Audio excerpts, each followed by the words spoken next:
사도행전 15장 36절 말씀부터 41절 말씀까지입니다. 며칠 후에 바울이 바나바더러 말하되 우리가 주의 말씀을 전한 각 성으로 다시 가서 형제들이 어떠한가 방문하자 하고 바나바는 마가라 하는 요한도 데리고 가고자 하나 바울은 밤빌리아에서 자기들을 떠나 함께 일하러 가지 아니한 자를 데리고 가는 것이 옳지 않다 하여 서로 심히 다투어 피차 갈라서니 바나바는 마가를 데리고 배 타고 구브로로 가고 바울은 실라를 택한 후에 형제들에게 주의 은혜에 부탁함을 받고 떠나 수리아와 길리기아로 다니며 교회들을 경고하게 하니라. 아멘. 성경의 역사를 갈등의 역사라고 생각을 해도 과언이 아닐 겁니다. 하나님과 우리 인간들과의 갈등, 하나님의 백성이지만 인간과 인간과의 갈등이 성경에 고스란히 기록되어 있지요. 하나님의 형상대로 지음받았던 아담과 하와, 그 에덴 동산에서 쫓겨난 이유가 무엇입니까? 선악과로 인한 하나님과의 갈등 때문이었습니다. 아담과 하와의 두 아들이 있었죠. 가인과 아벨입니다. 그들 간에는 너무나도 심각한 갈등이 있었습니다. 그래서 결국 가인은 동생을 돌로 쳐 죽이는 안타까운 최초의 살인자로 낙인 찍히게 됩니다. 여러분들이 잘 알고 있는 야곱과에서 말할 것도 없습니다. 이스라엘의 조상이 된 12명의 족장들은 어떻습니까? 이들 또한 엄청난 갈등 속에서 결국 형제 중 하나인 요셉을 팔게 됩니다. 뇌로 끌려가게 되고요. 결국 그것을 빌미로 해서 430년 동안 노예 생활이 하는 빌미를 제공하게 되지요. 출애굽한 모세와 이스라엘 백성들 간의 갈등은요, 곧 하나님과의 갈등으로 확대됩니다.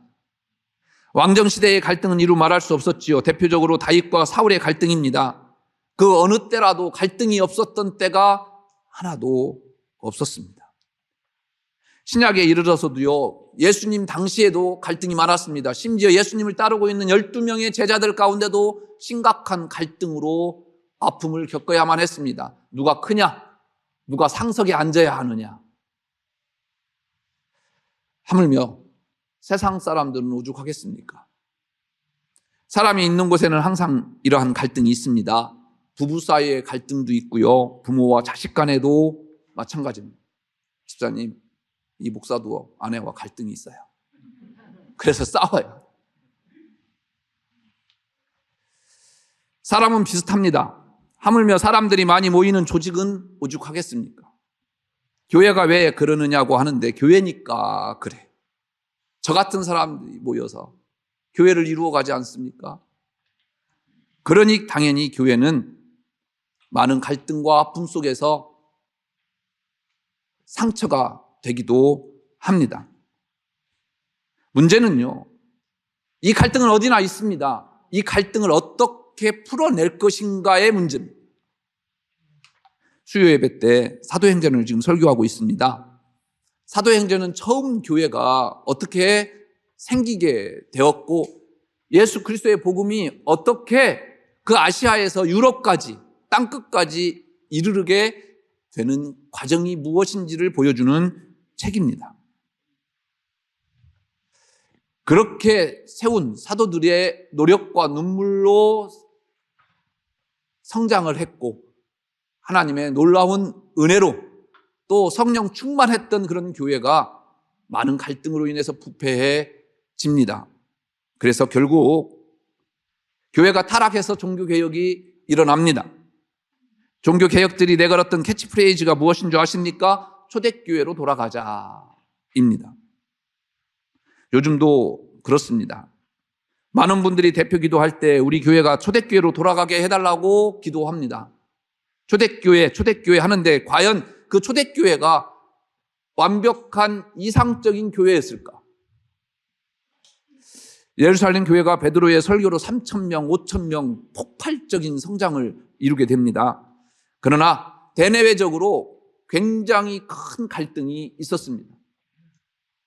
사내들인 공회의 핍박과 로마 제국의 핍박으로 인해서 겪어야 했던 교회 내의 교인들의 갈등, 또 여러분들이 잘 알고 있는 내적으로는 아나니아와 삽비라 사건과 헬라파 유대인들과 히브리파 유대인 간의 구제의 갈등은 또 교회를 아프게 했습니다.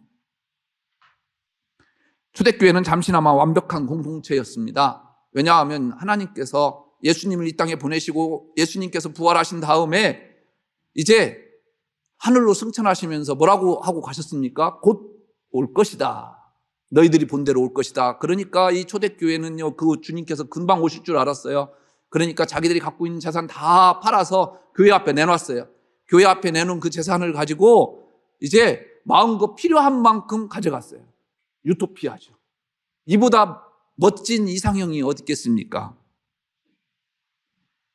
그렇게 해서 여러분들이 잘 알고 있는 아나니아와 삽비라가요, 자기의 총 재산을 교회에다가 다 바치겠다고 이야기하는 거예요. 팔고 보니까 마음이 달라져요. 그래서 일부만 갖다 드리지요. 사도들이 다 팔은 거냐, 이게 정말 다냐 물어봤을 때 그렇다고 거짓말합니다. 그런데 한번 생각해 보십시오.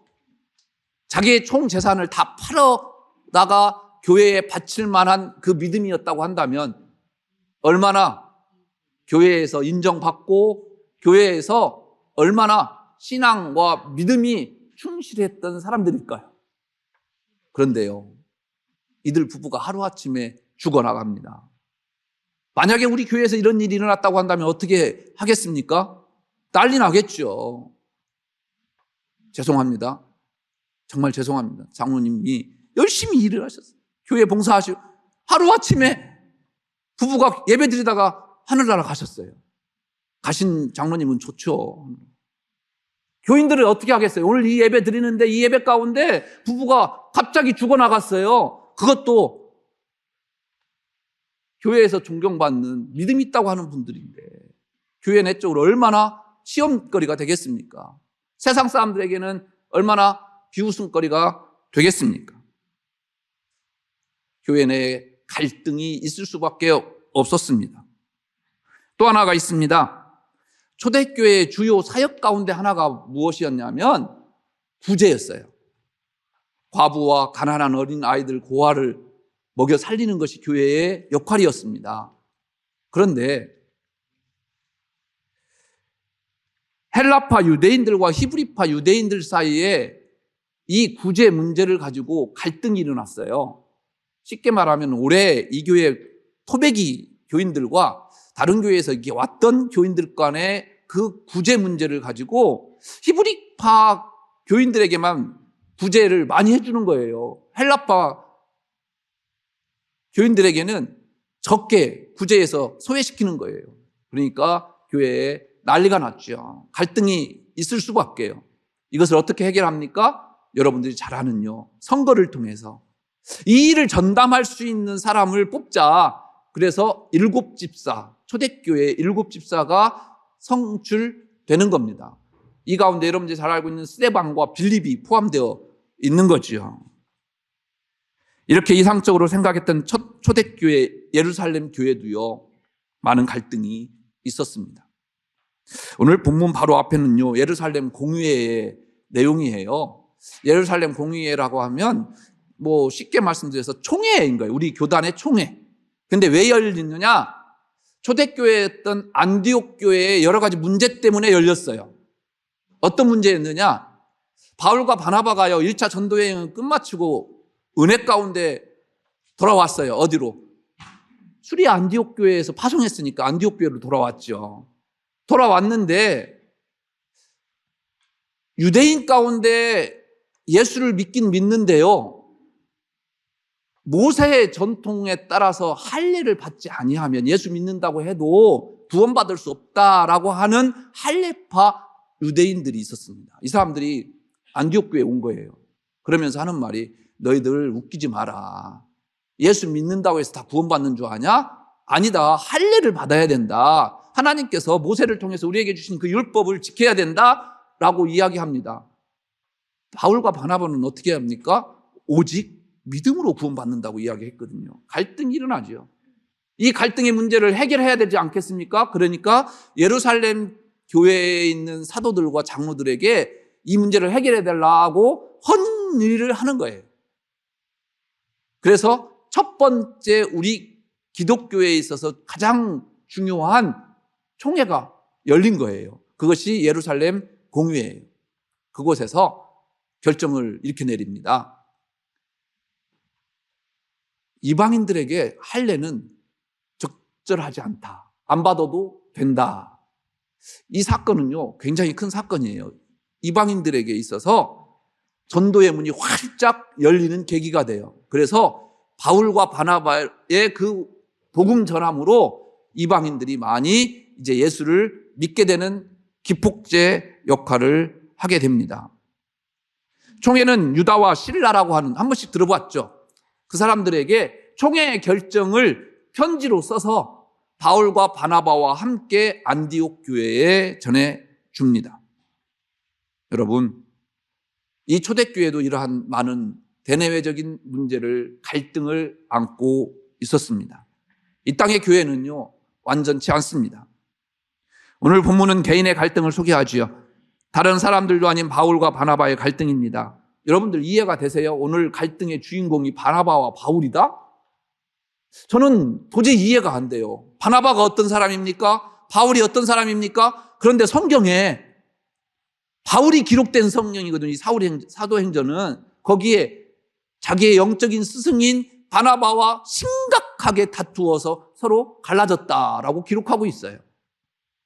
여러분, 바울이 바울 된 것은요, 사실 이 바나바 때문이에요. 여러 번 말씀을 드렸지만 다메삭 도상에서 예수님을 만나게 돼요. 하루아침에 이제 그는 변화가 되죠. 그래서 어제까지만 해도 예수 믿는 사람들을 잡으러 다녔는데요, 이제부터 갑자기 예수 그리스도 믿으라고 하고 다녀요. 권사님 믿겠어요? 어떻게 믿어요? 예루살렘에 찾아갑니다. 베드로 만나달라고 합니다. 베드로가 어떻게 만나요? 무서워서 만나지도 못하죠. 꿍꿍이 속이 있는 것 같으니까. 그래서 어느 사도 하나 만나주지 않아서요, 자기의 고향 다소로 가 있었어요.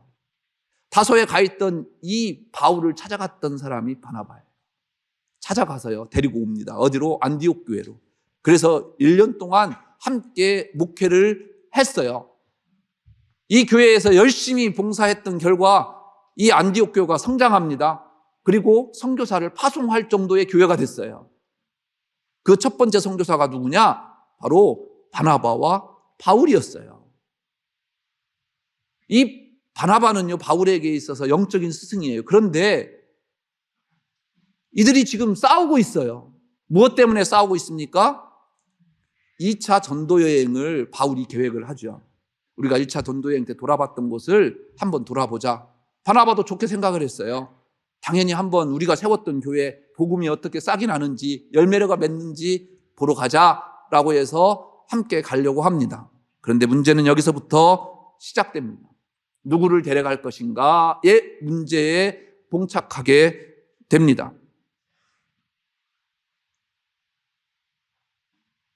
바나바는 자기의 사촌이기도 했지만 바나바를 청거한 사람이 누구냐면 마가 요한이었어요. 마가 요한 1차 때도 데려갔으니까 데리고 가자.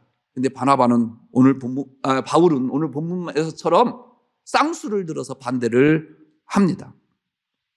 자기의 영적인 스승인 바나바의 말을 동의하지 않고 이렇게 반대한 이유가 어디 있겠습니까? 마가 요한은 1차 전도여행 때 함께 했습니다. 그런데 구브로를 지나서 밤빌리아에 이르렀을 때 마가 요한이 무슨 이유인지 성경에는 기록되어 있지 않은데 예루살렘으로 돌아와 버렸습니다. 오늘 본문을 통해서 우리가 알 수 있었던 것은 아직 이 마가 요한은 준비가 덜 되었던 사람인 것임에 틀림이 없습니다. 후일에 이 마가 요한이 누구냐면요, 마가복음을 기록한 사람이에요. 그리고 마가복음에서 여러분들 기억나십니까? 마가복음에 있는 내용인데요, 예수님이 잡히던 날 밤에 옷을 벗고 예수님을 모른다고 도망간 사람이 있죠. 청년이 하나가 나오죠. 그게 바로 마가 요한이었어요. 무엇을 이야기하려고 하냐면 이렇게 마가 요한은요, 엄청난 예수 그리스도에 헌신했던 그러한 사람이 되었다라는 거예요. 뿐만 아니라 후일에 바울과 함께 감옥에 갇혀서도요, 함께 사역을 했어요. 골로새서 4장을 한번 보십시오. 더 나아가 바울이 죽기 전에 마지막으로 유언과 비슷하게 했던 말은 무엇입니까? 마가를 데리고 와라. 디모데에게 편지 쓰면서요, 꼭 마가를 봤으면 좋겠다 이야기합니다. 마가는 완전한 사역자로 변화된 것 같습니다. 예루살렘 교회는 마가의 다락방에서 시작된 거 여러분도 잘 아시지 않습니까? 그리고 바울이 디모데를 아들로 부른 것처럼 베드로도요, 이 마가 요한을요, 내 아들이라고 베드로전서 5장에서 이야기하고 있습니다. 어쨌든 그럼에도 불구하고 1차 전도 여행 중에 마가가 예루살렘 자신의 집으로 돌아간 것은 그가 사역자로서 불충분했다라는 것을 우리에게 보여줍니다. 나중에 변화해서 훌륭한 사역자가 됐지만 바울과 바나바가 2차 전도 여행을 시작할 무렵 마가는 준비되지 않은 것 같습니다. 바울은 이런 마가를 수행원으로 함께 할 수 없다고 단호하게 이야기하죠. 그러나 바나바는 그런 마가라도 품으면 훌륭한 지도자가 될 수 있을 것이라고 생각했을 것입니다. 결국 바나바와 바울은 이로 인해서 심하게 다투고 갈라섭니다. 다름은요, 언제든지 있을 수 있습니다. 마가 요한에 대한 바울과 바나바의 생각은 말 그대로 다름입니다. 바울의 입장에서 마가는 유약했습니다. 선교에 맞는 인물 아닙니다. 물론 2차 전도여행 떠날 당시 마가와 요한은 바울이 보는 것과 다르게 변화 있을 수도 있습니다. 그러나 현 시점에서 마가가 얼마나 변했는지 우리는 알 수 없습니다. 그래서 마가를 데리고 갈 수 없다고 한 것입니다. 하지만 바나바의 입장에서 마가는 비록 당시에 연약한 자였지만 잘 훈련하면 하나님의 귀한 일꾼이 될 것이라고 하는 확신이 있었을 것입니다. 그의 관점대로 마가 요한은 마가복음을 쓸 정도로 바울과 같이 감옥에 갇힐 정도로 훌륭한 사역자가 됩니다. 이렇게 바울의 관점도 일면 맞고 일면 틀립니다. 바나바의 관점도 그렇습니다. 말 그대로 이런 관점의 차이입니다. 즉 둘은 생각이 달랐을 뿐이지 어느 누가 100% 맞고 틀린 것이 아니라는 이야기입니다. 미국의 형제교회라고 하는 교단이 있다고 합니다. 이 교회에서 성찬식 때는 늘 세족식을 한대요. 근데 목사님이 이제 앉아있는 성도들에게 발을 씻겨주니까 일반적으로 사람의 습관은 오른쪽부터 하잖아요. 그래서 오른쪽 발을 이제 씻는다고 하는 것이 앉아있는 분은 왼쪽이에요. 그래서 왼쪽 다리부터 씻어줬대요. 근데 세족식이 끝나고 한 집사님이 찾아와서 목사님 왜 하필이면 오른쪽부터 좀 닦아주지 왼쪽부터 씻어주냐라고 이야기를 했다고 합니다.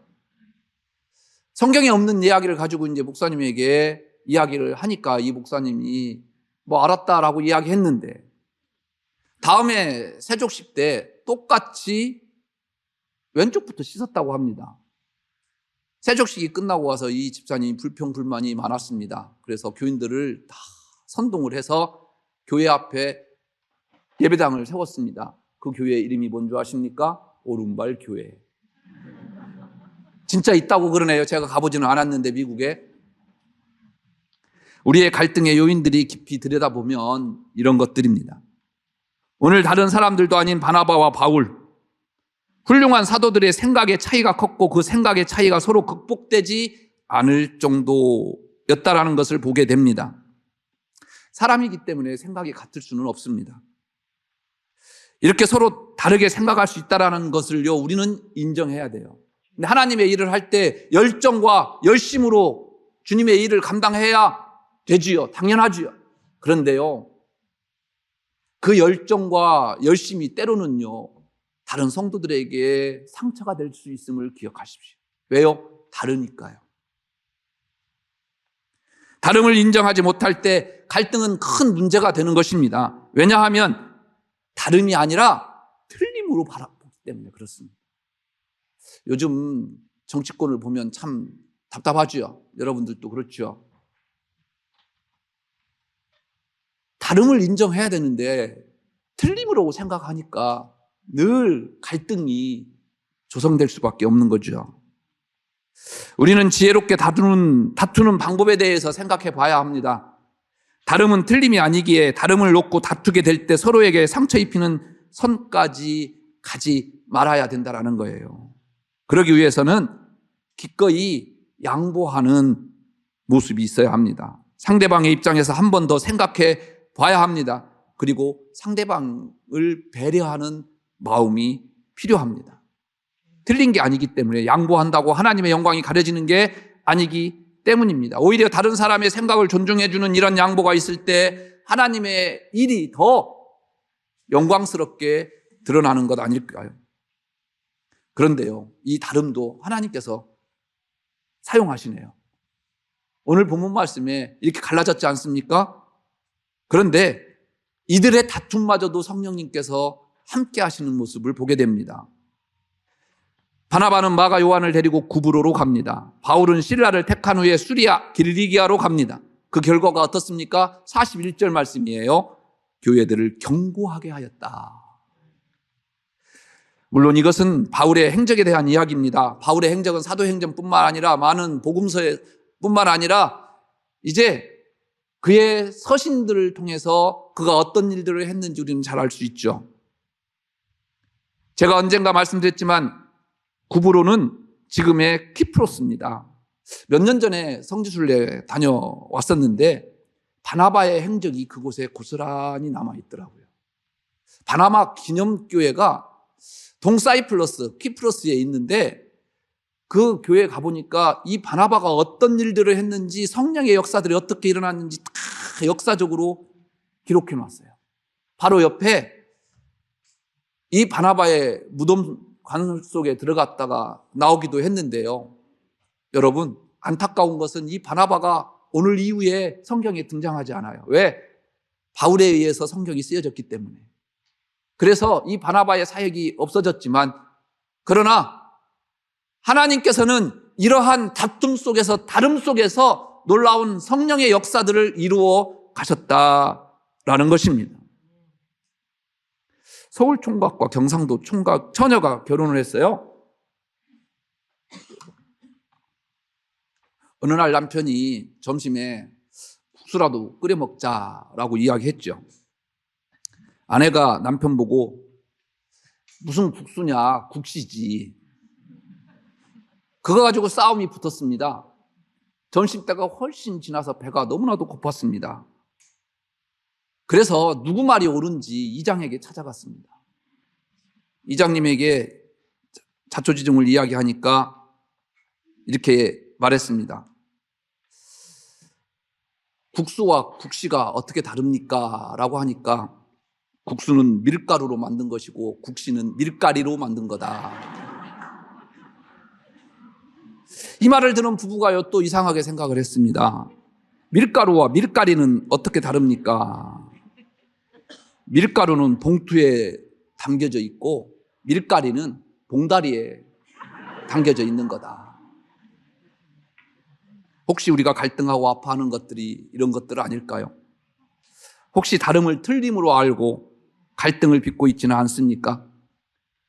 오늘 본문을 통해 참 아쉬운 것 한 가지는 이 둘이 헤어짐으로 바나바가 초대교회 역사에 사라졌다는 것이죠. 만약 바울과 바나바가 헤어지지 않았다고 한다면 훨씬 더 놀라운 성령의 역사들을 만들어 냈을 것입니다. 물론 성령께서는 다름을 이용해서 또 다른 역사를 만들어 가셨지만 말이죠. 다름은 저는 이렇게 한번 생각해 봤습니다. 여러분들에게만 특별히 주신 하나님의 선물이다. 제가 갖고 있지 아니하는 여러분들의 특별한 선물이 다름이다라는 얘기. 그렇다면 이 다름을 서로 인정하고 그 다름을 위해서 양보하게 된다고 한다면 더 풍성하고 성령의 이야깃거리들이 여러분들의 인생에 가득할 줄로 믿습니다. 여러분들의 가정에서, 여러분들이 섬기는 교회에서, 여러분들의 직장에서 이 다름을 인정하고 먼저 우리가 양보하며 보듬는 그러한 배려의 모습이 여러분들 통해서 드러나고, 그래서 아름다운 성령의 이야기가 여러분들을 위해서 쓰여지기를 주의 이름으로 축복합니다. 기도하겠습니다.